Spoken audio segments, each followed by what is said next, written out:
ദൈവതിരുനാമത്തിന് മഹത്വമുണ്ടാകട്ടെ. അത്ഭുതകരമായ സിദ്ധികളും അമാനുഷികമായ കഴിവുകളും അപാരമായ ഭരണ തന്ത്രജ്ഞതയുമുള്ള ഒരു നേതാവ് ഈ ഭൂമിയെ ഭരിക്കാനായിട്ട് വരും എന്ന് നമുക്കറിയാം. അത് വിശുദ്ധ ബൈബിൾ പറയുന്നത് പോലെ എതിർ ക്രിസ്തുവാണ്. പ്രത്യേകിച്ച് ഇപ്പോഴത്തെ ഈ ഒരു യുദ്ധ സാഹചര്യത്തിൽ, പ്രത്യേകിച്ച് പശ്ചിമേഷ്യൻ യുദ്ധത്തിൻ്റെ പശ്ചാത്തലത്തിൽ ഗൾഫ് രാജ്യങ്ങളിലൊക്കെ ഭയങ്കരമായ അസ്ഥിരതകളും അസമാധാനവുമാണ്. എന്നേക്കാളധികം നന്നായി എൻ്റെ കേൾവിക്കാർക്ക് ഈ കാര്യങ്ങളെക്കുറിച്ച് അറിയാമല്ലോ. എന്നെ അത്ഭുതപ്പെടുത്തിയ ഒരു കാര്യമെന്ന് പറയുന്നത്, വെളിപ്പാട് പുസ്തകം 13-ാം അധ്യായത്തിൽ എതിർ ക്രിസ്തുവിനെക്കുറിച്ച് പരാമർശിച്ചിരിക്കുമ്പോൾ യോഹന്നാൻ കണ്ട ആ ഒരു മൃഗം, എതിർ ക്രിസ്തുവിൻ്റെ കാല് കരടിയുടെ കാൽ പോലെയാണെന്നാണ്. ഈ കരടി, നമ്മൾ പ്രവാചകനായ ദാനിയേലിൻ്റെ പുസ്തകം പഠിക്കുമ്പോൾ കരടി മേദ്യ പേർഷ്യൻ സംസ്കാരത്തെ പ്രതിനിധീകരിച്ചൊരു മൃഗമാണ്.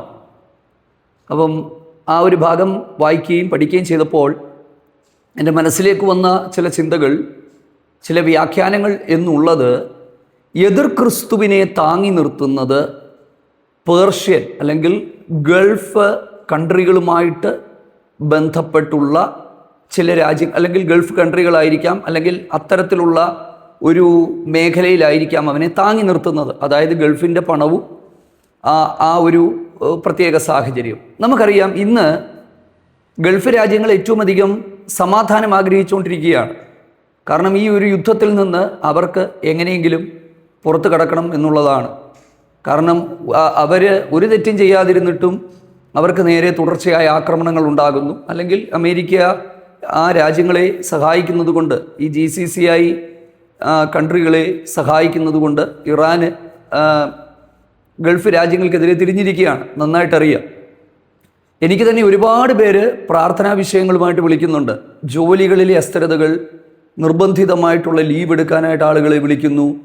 ഒത്തിരി പേർക്ക് നാട്ടിലേക്ക് തിരിച്ചു പോരേണ്ട സാഹചര്യങ്ങൾ ഉണ്ടായിരിക്കുന്നു. അപ്പം തീർച്ചയായിട്ടും ഗൾഫ് രാജ്യങ്ങൾ ഈ ഒരു പ്രത്യേക പശ്ചാത്തലത്തിൽ, സാഹചര്യത്തിൽ അവരും സമാധാനം ആഗ്രഹിക്കുന്നത് കൊണ്ട് ഇത് ഒരു സമാധാനത്തിലാക്കി തീർക്കാൻ ഒരു നേതാവിനെ അവർ തീർച്ചയായും പ്രതീക്ഷിക്കും. ഈ ഒരു സാഹചര്യങ്ങളൊക്കെ മുതലെടുത്തുകൊണ്ടാകാം എതിർ ക്രിസ്തുവിൻ്റെ ആ ഒരു പ്രവേശനം എന്നുള്ളത് വ്യക്തമായി നമുക്ക് മനസ്സിലാക്കാനായിട്ട് കഴിയും. ഇത് വെളിപ്പാട് പുസ്തകത്തിൻ്റെ തുടർച്ചയായി നടക്കുന്നൊരു ക്ലാസ്സാണ്. സാധാരണ ഞായറാഴ്ച ദിവസങ്ങളിലാണ് ഈ വീഡിയോ പബ്ലിഷ് ആകുന്നത്. എന്നാൽ ശുശ്രൂഷയോടുള്ള ബന്ധത്തിൽ ചില തിരക്കുകളുള്ളത് കൊണ്ട് അതിന് കഴിഞ്ഞില്ല.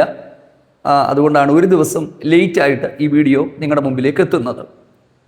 എന്തായാലും എതിർ ക്രിസ്തു എന്ന് പറയുന്ന ഒരാൾ ഭരണത്തിലേക്ക് വരുമെന്നും 7 വർഷത്തെ തൻ്റെ ആ ഒരു ഭരണകാലഘട്ടത്തിൽ ആദ്യത്തെ 3.5 വർഷം സമാധാനപരമായിരിക്കുമെന്നും അടുത്ത 3.5 വർഷം മഹാസർപ്പം തൻ്റെ ശക്തിയും അധികാരവും മുഴുവനും എതിർ ക്രിസ്തുവിന് നൽകി ഏറ്റവും നീചവും അതിഭീകരവുമായ ഒരു ഭരണകാലം എതിർ ക്രിസ്തുവിനുണ്ടാകുമെന്നും വ്യക്തമായി വിശുദ്ധ വേദപുസ്തകം പഠിപ്പിക്കുന്നുണ്ട്. അതെന്തൊക്കെയാണ്, എങ്ങനെയുള്ളതാണ് എന്നുള്ള കാര്യങ്ങൾ നമ്മൾ ചിന്തിക്കുവാനായിട്ട് പോവുകയാണ്.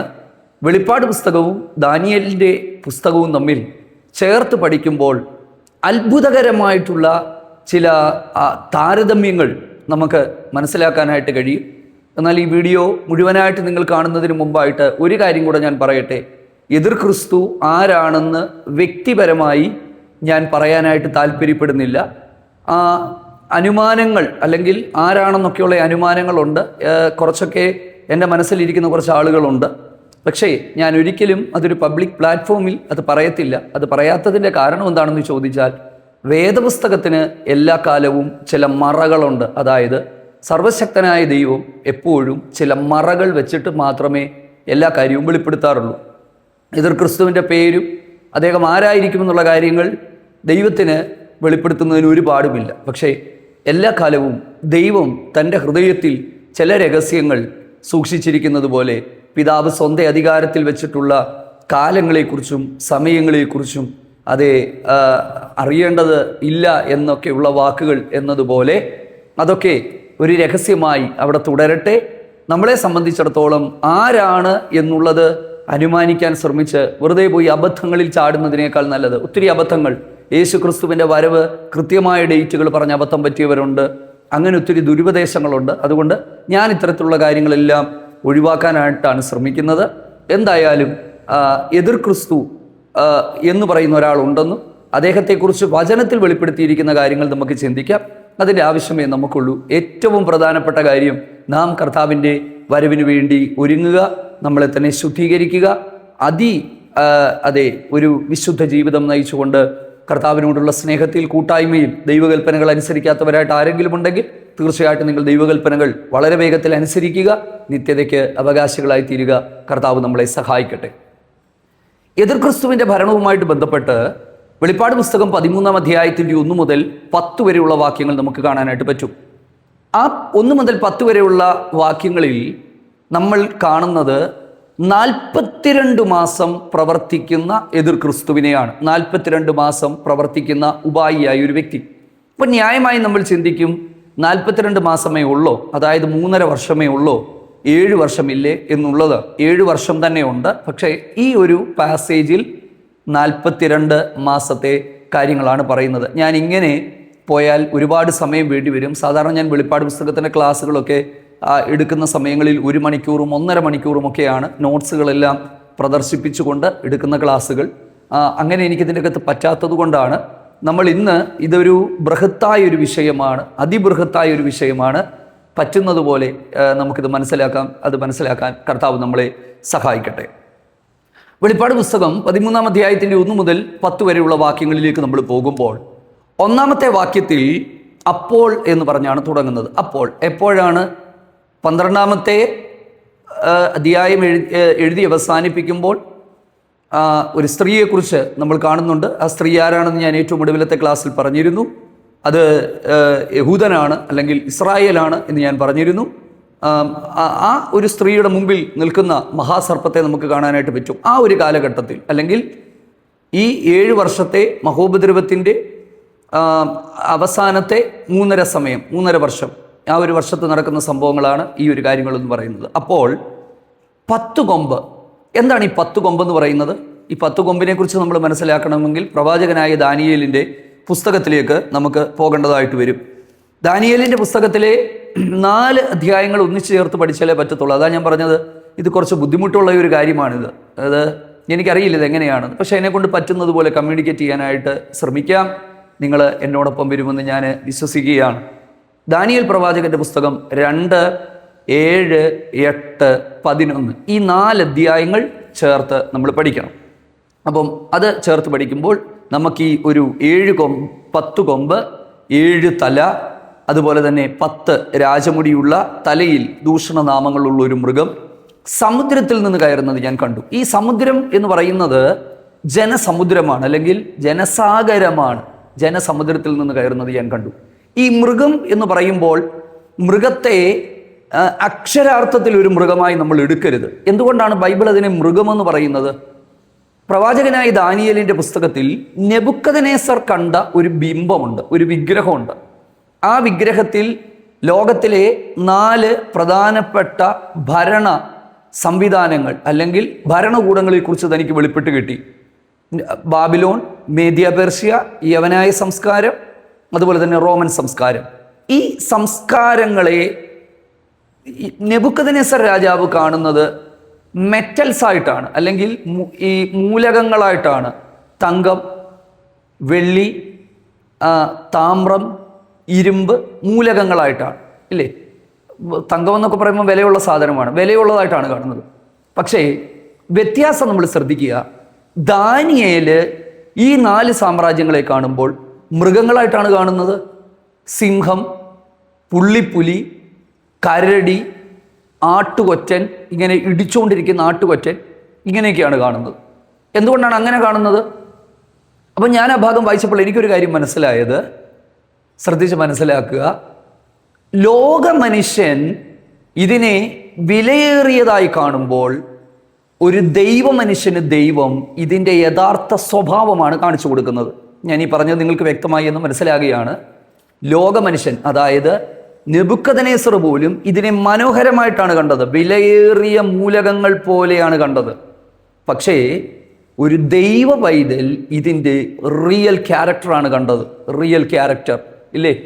നമ്മളും പല സമയങ്ങളിലും സ്വപ്നങ്ങളിലും ദർശനങ്ങളിലും ചിലതൊക്കെ കാണുമ്പോൾ നമുക്ക് ഭീമാകാരമായി കാണും. ഈ പാമ്പിനെയൊക്കെ സ്ഥിരമായി സ്വപ്നം കാണുന്നവരുണ്ട്, ആന ചവിട്ടാൻ വരുന്നത് പോലെ കാണുന്നതുണ്ട്. ഇതൊക്കെ ആത്മീക അർത്ഥത്തിൽ അതിൻ്റെ പിന്നിലൊക്കെ ഒരുപാട് ആത്മീക മർമ്മങ്ങളുണ്ട്. അതിൻ്റെ യഥാർത്ഥ സ്വഭാവം നമുക്ക് മനസ്സിലാകാനായിട്ട് ദൈവം നമുക്ക് കാണിച്ചു തരുന്നതാണ്. അപ്പം ഇവിടെ ഒരു മൃഗമായിട്ടാണ് ഈ യോഹന്നാൻ അപ്പോസ്തലൻ ഇതിനെ കാണുന്നത്. ഓക്കെ, അതുകൊണ്ടാണ് മൃഗമായിട്ട് കാണുന്നത്. അപ്പോൾ ഈ മൃഗത്തിൻ്റെ പ്രത്യേകതകൾ എന്തൊക്കെയാണെന്ന് നമുക്ക് ചിന്തിക്കാം. ഈ മൃഗത്തെക്കുറിച്ച് പറയുന്നത്, ഞാൻ കണ്ട മൃഗം പുള്ളിപ്പുലിക്ക് സദൃശ്യം എന്നാണ്. ഈ പുള്ളിപ്പുലിക്ക് സദൃശ്യം എന്ന് പറയാൻ ഉള്ള കാരണം എന്താണ്? ദാനിയേൽ കണ്ട യവനായ ഭരണകൂടത്തെയാണ് പുള്ളിപ്പുലിയായിട്ട് നമ്മൾ കാണുന്നത്. അതായത് അലക്സാണ്ടർ എന്ന് പറയുന്ന രാജാവ് ഈ ലോകം മുഴുവനും കീഴടക്കിയ അലക്സാണ്ടറിൻ്റെ ഭരണകൂടത്തെ ദാനിയേൽ കണ്ടത് പുള്ളിപ്പുലിയെ പോലെയാണ്. ഇവിടെ ഈ ഒരു മൃഗത്തെയും ദാനിയേൽ കാണുന്നത് പുള്ളിപ്പുലി പോലെ തന്നെയാണ്. എന്തുകൊണ്ടാണ് പുള്ളിപ്പുലി പോലെ അദ്ദേഹം കണ്ടത്? പുള്ളിപ്പുലി പോലെ അദ്ദേഹം കാണുന്നതിൻ്റെ കാരണം ഈ ഒരു സാമ്രാജ്യത്തിൻ്റെ വിശാലതയാണ്. അതായത് എതിർ ക്രിസ്തുവിൻ്റെ ഭരണകാലത്തിൽ ഈ ലോകം മുഴുവൻ രാജ്യങ്ങളും അദ്ദേഹത്തിൻ്റെ വരുതിയിലാകത്തക്ക നിലയിൽ ഒരു സമാധാന നേതാവിനെ പോലെ യുദ്ധം ഞാൻ നിർത്തൽ ചെയ്തു തരാം, ആഗോള സാമ്പത്തിക മാന്ദ്യങ്ങൾ ഞാൻ പരിഹരിച്ചു തരാം, എല്ലാ പ്രശ്നങ്ങളും നമുക്ക് ഒരുമിച്ച് നിന്ന് പരിഹരിക്കാം എന്ന് പറഞ്ഞുകൊണ്ട് എന്താ പറയുന്നത്? ഒരു ഇസ്രായേലിനെയും ഇപ്പോഴത്തെ ഈ പ്രശ്നങ്ങളെയും എല്ലാം തീർത്ത് ഇസ്രായേലിൻ്റെ പ്രശ്നം ഞാൻ പരിഹരിച്ചു തരാം, ഗൾഫ് രാജ്യങ്ങളുടെ പ്രശ്നം ഞാൻ പരിഹരിച്ചു തരാം, സാമ്പത്തിക പ്രശ്നം ഞാൻ പരിഹരിച്ചു തരാം, എണ്ണയുടെ ഇപ്പോഴത്തെ ഈ പ്രശ്നങ്ങളെല്ലാം ഞാൻ പരിഹരിച്ചു തരാമെന്ന് പറഞ്ഞുകൊണ്ട് അദ്ദേഹം സ്ഥാപിക്കാനായിട്ട് പോകുന്ന ഒരു ലോക നേതാവ് എന്നുള്ള നിലയിൽ മസിഹായെ പോലെ രംഗപ്രവേശനം ചെയ്യാനായിട്ട് പോകുന്ന എതിർ ക്രിസ്തുവിൻ്റെ ഭരണം പുള്ളിപ്പുലിക്ക് തുല്യമായിരിക്കുമെന്ന് പറഞ്ഞാൽ അത് വിശാലമായിരിക്കും. അവനെ താങ്ങി നിർത്തുന്നത് കാൽ, സിംഹത്തിൻ്റെ കാൽ, കരടിയുടെ കാൽ, അതായത് ഗൾഫ് കൺട്രികൾ തന്നെ ആയിരിക്കാം. മേദ്യ പേർഷ്യൻ സാമ്രാജ്യവുമായിട്ട് ബന്ധപ്പെട്ട് ഒരുപക്ഷെ ഇപ്പോഴത്തെ ഈ ഇറാനും ഈ ഗൾഫ് രാജ്യങ്ങളുമെല്ലാം ഒന്നിച്ച് സപ്പോർട്ട് ചെയ്തുകൊണ്ട് തന്നെ നിൽക്കുന്ന ഒരു അങ്ങനെ ആയിരിക്കാം തൻ്റെ എൻട്രി എന്ന് പറയുമ്പോൾ, എൻ്റെ പ്രിയപ്പെട്ടവരെ, നമുക്ക് അത്ഭുതകരമായിട്ട് തോന്നും ഈ കാണുന്ന കാര്യങ്ങൾ. എത്രയോ അത്ഭുതകരമാണ് സംഭവിച്ചുകൊണ്ടിരിക്കുന്ന കാര്യങ്ങൾ എന്ന് ഉള്ളത്. ഓക്കെ, അപ്പം നമ്മൾ വളരെ വേഗത്തിൽ, സമയത്തിൻ്റെ പരിമിതികളുള്ളത് കൊണ്ട് വളരെ വേഗത്തിൽ ദാനിയേൽ പ്രവാചകന്റെ പുസ്തകത്തിലെ ആ ഭാഗങ്ങളിലേക്ക് നമ്മൾ പോവുകയാണ്. ഒന്നാമത്തേത് നെബൂഖദ്നേസറിൻ്റെ ഒരു സ്വപ്നമാണ്. ആ സ്വപ്നം നിങ്ങൾക്ക് അറിയാമല്ലോ, അത് രേഖപ്പെടുത്തിയിരിക്കുന്നത് ദാനിയേൽ പ്രവാചകന്റെ പുസ്തകം 2-ാം അധ്യായത്തിലാണ്. ആ അധ്യായത്തിൽ അദ്ദേഹം കണ്ടിട്ടുള്ള കാര്യങ്ങൾ എന്തൊക്കെയാണ് എന്നുള്ളത് നമുക്ക് വേഗത്തിൽ നോക്കാം. ദാനിയേൽ കണ്ട ആ ഒരു സ്വപ്നം നെബൂഖദ്നേസർ കണ്ട ആ ഒരു സ്വപ്നം എന്ന് പറയുന്നത്, അദ്ദേഹം കണ്ടതൊരു ബിംബമാണ്. ഞാൻ ഒരുപാട് അതിനെക്കുറിച്ച് വ്യാഖ്യാനിക്കുന്നില്ല. ബിംബത്തിൻ്റെ തല പൊന്നുകൊണ്ടുള്ളതാണ്, അതുപോലെ തന്നെ നെഞ്ചും കൈയും വെള്ളി കൊണ്ടുള്ളതാണ്, വയറും അരയും താമ്രം കൊണ്ടുള്ളതാണ്, തുട ഇരുമ്പ് കൊണ്ടും കാൽപാതി ഇരുമ്പ് കൊണ്ടും പാതി കളിമണ്ണ് കൊണ്ടും ആയിരുന്നു എന്നുള്ളതാണ് നെബൂഖദ്നേസർ കണ്ടത്. അദ്ദേഹം കണ്ടുകൊണ്ടിരിക്കുമ്പോൾ തന്നെ കൈ തൊടാതെ ഒരു കല്ല് പറിഞ്ഞു വന്നതിന് ശേഷം ഈ ഇരുമ്പും കളിമണ്ണും കൊണ്ടുള്ള കാലിൽ അടിച്ച് തകർത്തു എന്നുള്ളത് നമുക്ക് കാണാനായിട്ട് പറ്റും. ഇത് നമ്മൾ നോക്കുമ്പോൾ 4 തരത്തിലുള്ള ഭരണമാണ്. അതായത് പൊന്നുകൊണ്ടുള്ള നെബൂഖദ്നേസറിൻ്റെ ബാബിലോണ്യ സാമ്രാജ്യം, ഈ ഓരോ മൂലകങ്ങളും ഈ പ്രവചനത്തിൽ അല്ലെങ്കിൽ ഈ ദർശനത്തിൽ കാണുന്ന ഈ 4 തരത്തിലുള്ള മൂലകങ്ങൾ താഴോട്ട് വരുമ്പോൾ ഇതിൻ്റെ സാന്ദ്രത കുറഞ്ഞു വരുന്നതാണ്, അല്ലെങ്കിൽ ശക്തി കുറഞ്ഞു വരുന്നതാണ് എന്ന് നമുക്ക് മനസ്സിലാക്കാനായിട്ട് പറ്റും. എന്താണ്? വെള്ളി സ്വർണത്തെക്കാളും, താമ്രം വെള്ളിയേക്കാളും, ഇരുമ്പ് താമ്രത്തെക്കാളും, കളിമണ്ണ് ഇരുമ്പിനേക്കാളും ഒക്കെ വില കുറഞ്ഞു പോകുന്നത് പോലെ ഈ ഒരു സാമ്രാജ്യങ്ങൾ താഴോട്ട് വരുമ്പോൾ അത് ശോഷിച്ചു വരുന്നതായിട്ടാണ് നമുക്ക് കാണാനായിട്ട് പറ്റുന്നത്. അതായത് നെബൂഖദ്നേസറിൻ്റെ ബാബിലോണ്യ സാമ്രാജ്യം എന്ന് പറയുന്നത് അതിശക്തമായ സാമ്രാജ്യമായിരുന്നു.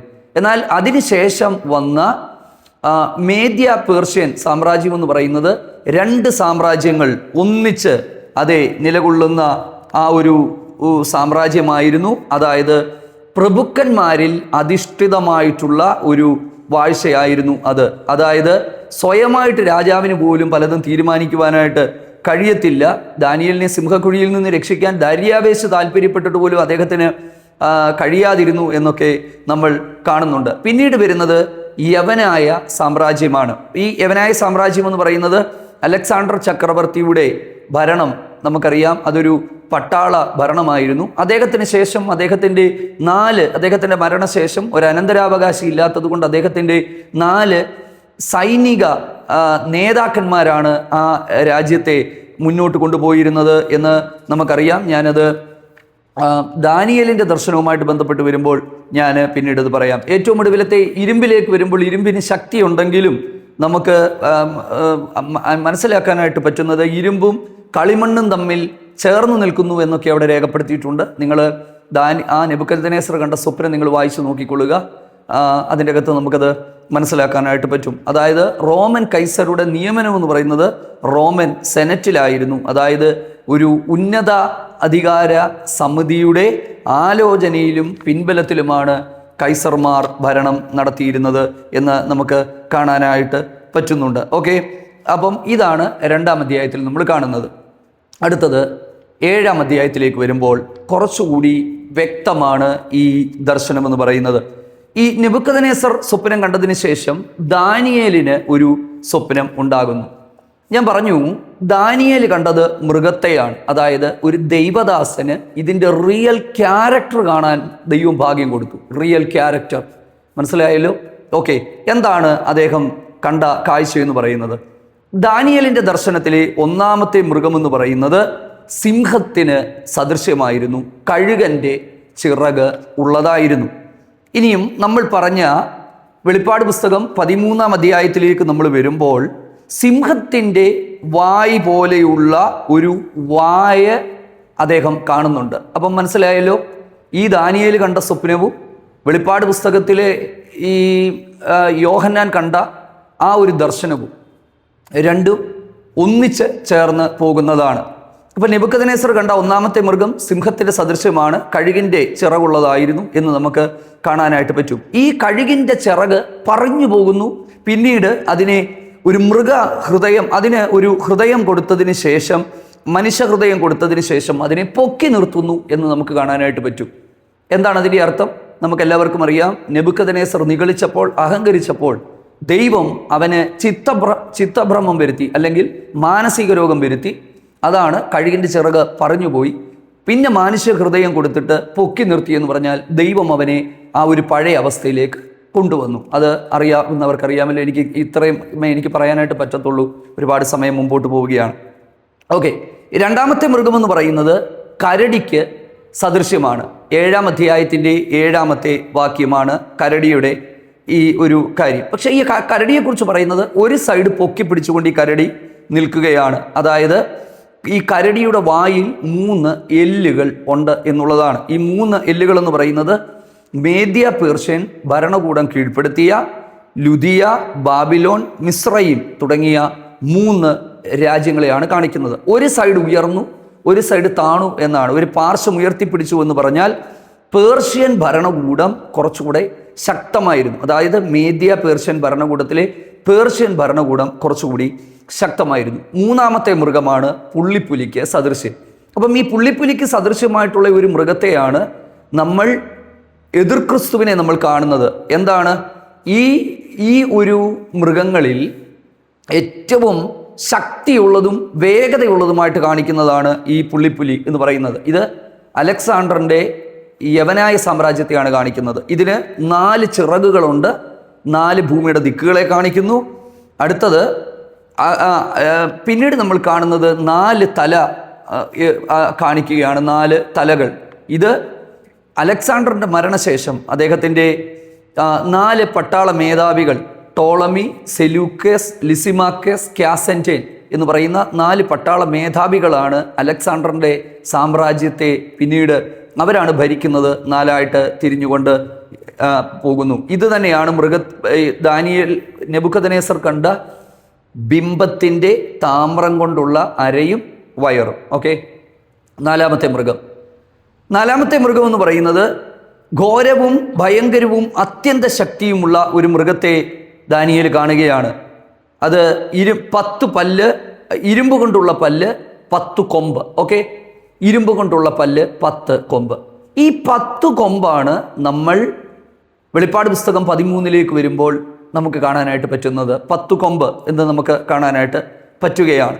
അപ്പം ഇത് ശരിക്കും പറഞ്ഞാൽ റോമ സാമ്രാജ്യത്തെയാണ് കാണിക്കുന്നത്. റോമ സാമ്രാജ്യത്തെയാണ് നമ്മൾ കാണിക്കുന്നത്. പക്ഷേ താമ്രം കൊണ്ടുള്ള നഖവും നമ്മൾ ഇതിൻ്റെ അകത്ത് കാണുന്നുണ്ട്. താമ്രം കൊണ്ടുള്ള നഖം 7:19.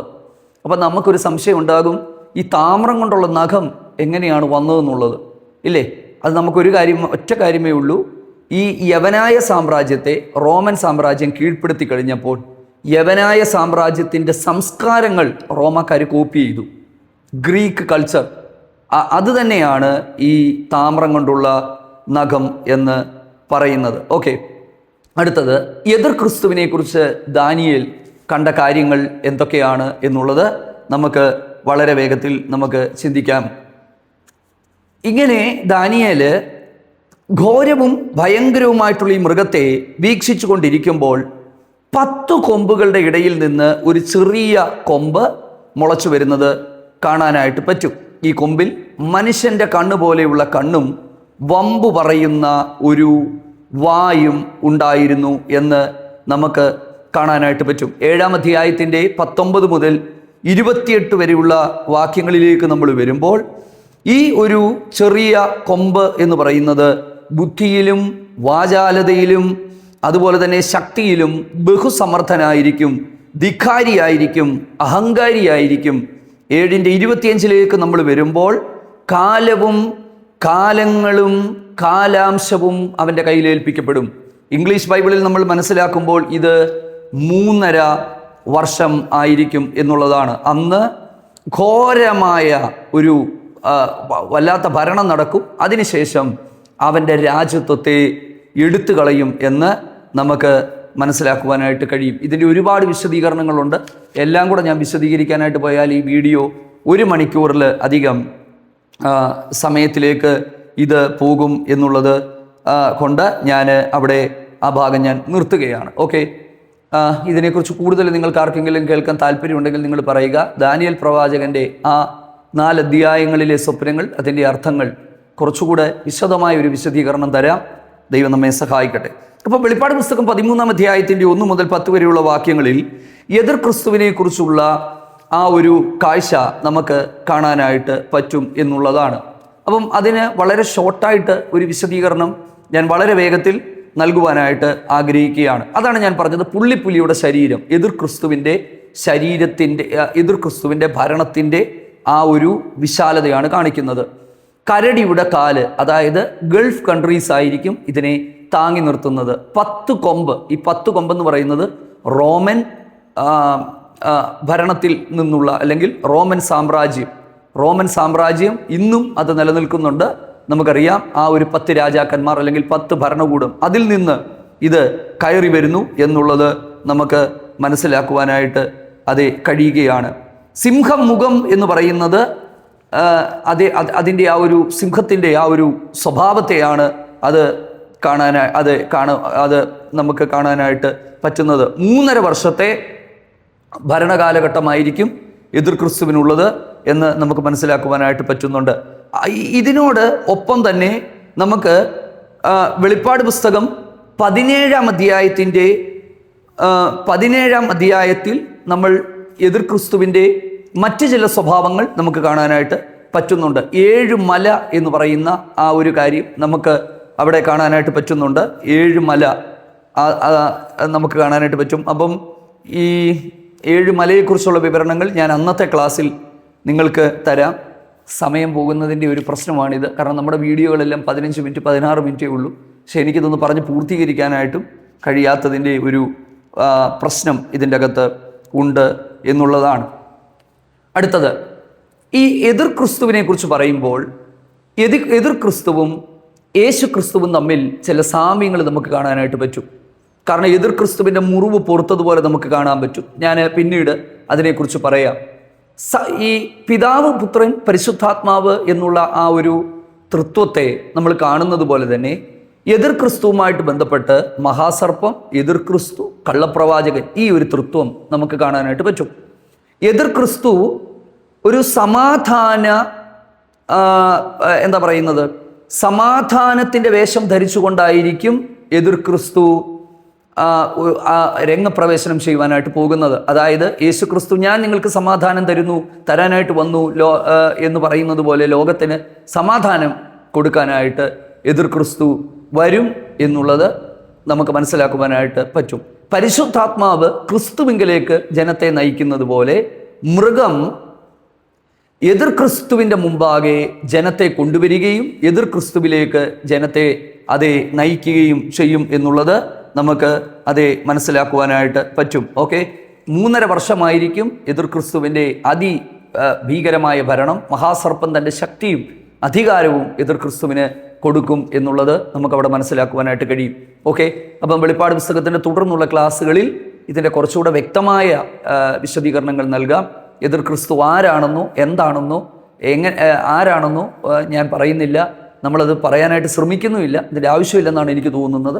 എന്തായാലും ഇപ്പോഴത്തെ വർത്തമാനകാലങ്ങൾ നമ്മൾ പരിശോധിക്കുമ്പോൾ, പഠിക്കുമ്പോൾ ഒരു കാര്യം ഉറപ്പാണ്, കർത്താവിൻ്റെ വരവിന് ഏറ്റവും വാതിക്കൽ നമ്മളായിരിക്കുകയാണ്. ഗൾഫ് രാജ്യങ്ങളിലെ ഇപ്പോഴത്തെ പ്രശ്നങ്ങൾ, ഈ പശ്ചിമേഷ്യൻ യുദ്ധത്തിൻ്റെ പ്രത്യേക സാഹചര്യങ്ങളിൽ ഗൾഫ് രാജ്യങ്ങളും ഈ ഞാൻ പ്രാരംഭത്തിൽ പറഞ്ഞതുപോലെ ഈ ഒരു കാര്യത്തിന് വേണ്ടി അവർ ചുവടുകൾ വെക്കും നിശ്ചയമായിട്ടും. എന്തായാലും കർത്താവിൻ്റെ വരവിന് വേണ്ടി നമുക്കൊരുങ്ങാം. ഈ പ്രവചന ഭാഗങ്ങളെല്ലാം നമ്മുടെ പ്രത്യാശ വർദ്ധിപ്പിക്കുന്നതാകട്ടെ. ആമേൻ. God bless U.